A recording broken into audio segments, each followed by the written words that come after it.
ഞാനില്ലേ ഒരു കാര്യം പറയാൻ വേണ്ടി വന്നേ. ചില ആൾക്കാർക്ക് റിലേറ്റ് ചെയ്യാം, ചിലപ്പോൾ ചില ആൾക്കാർക്ക് റിലേറ്റ് ചെയ്യാൻ പറ്റില്ല. നമ്മളിപ്പോൾ ഡെയിലി വാട്സപ്പ് സ്റ്റാറ്റസ് എഴുതുന്നുണ്ട്. ഇപ്പോൾ അതെല്ലാവരുടെ ഒരു ലൈഫിൻ്റെ ഒരു ഭാഗമായി. എല്ലാവരും പറയാൻ പറ്റില്ല, ഞാനൊക്കെ അങ്ങനെയാണ്. എന്തുണ്ടെങ്കിലും ഡേ ടു ഡേ അപ്ഡേറ്റ് ഞാൻ സ്റ്റാറ്റസ് ഇടും. എവിടെ പോയാലും എന്ത് കഴിച്ചാലും അതൊരു ഹാബിറ്റായി.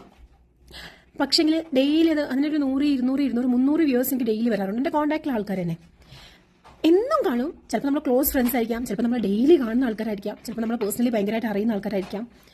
ഒരു റീപ്ലേയോ ഒരു ലൈക്കോ അല്ലെങ്കിൽ അതിനെ തുടർന്നുള്ള എന്തെങ്കിലും നല്ലതാണെന്നോ ഒരു കാര്യവും ഒരിക്കലും മെസ്സേജ് തരാറില്ല. പക്ഷെ അവരുടെ മെസ്സേജ് നിങ്ങൾക്ക് വേണമെങ്കിൽ നിങ്ങൾ എന്തെങ്കിലും അതിനകത്ത് എഴുതുന്ന കാര്യത്തിൽ ഒരു സ്പെല്ലിംഗ് മിസ്റ്റേക്കോ അല്ലെങ്കിൽ നിങ്ങളുടെ ഡ്രസ്സിങ് സെൻസിൽ എന്തെങ്കിലും ഒരു മിസ്റ്റേക്കോ സംഭവിച്ചിട്ടുണ്ടെങ്കിൽ അപ്പോൾ അവർ വരും, അയ്യേ ഏതിൻ്റെ സ്പെല്ലിംഗ് നോക്കിയേ, എടി അത് ഇങ്ങനെയല്ല കേട്ടോ, അതിങ്ങനെയാണ്. ഡെയിലി നമ്മൾ നല്ല പല അടിപൊളിയായിട്ടുള്ള വീഡിയോസും മെസ്സേജും നമ്മളെ ഹാപ്പി മൂമെൻറ്റിൻ്റെ എല്ലാ ഫോട്ടോസും ഒക്കെ അവർ കാണുന്നുണ്ടാവും. No reply. എന്തെങ്കിലും ഒരു മിസ്റ്റേക്ക് പറ്റുക സ്പോട്ടിന്.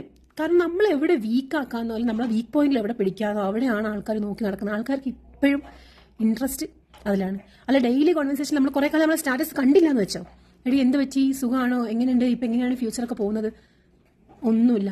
അപ്പം ഇന്ന് ഇതൊന്ന് പരീക്ഷ കേട്ടോ. നിങ്ങളെ സ്റ്റാറ്റസ് കാണുന്ന ആൾക്കാരായിരുന്നു ഒരു റീപ്ലൈ കിട്ടണമെങ്കിൽ നിങ്ങൾ എന്തെങ്കിലും ഒരു ഇംഗ്ലീഷ് വേർഡിൽ എന്തെങ്കിലും ഒരു മിസ്റ്റേക്ക് ഏതൊക്കെ ഒരു സ്പെല്ലിംഗ് ഇല്ലാണ്ടാക്കുക, അല്ലെങ്കിൽ എന്തെങ്കിലും ഒരു റോങ് ആയിട്ടുള്ള ഇട്ട് നോക്കിയാൽ ഇപ്പം വരും മെസ്സേജ്. കാരണം നമ്മൾ താഴ്ത്തി കെട്ടാനാണ് ആൾക്കാർക്ക് എപ്പോഴും ഒരു ഇൻട്രസ്റ്റ്.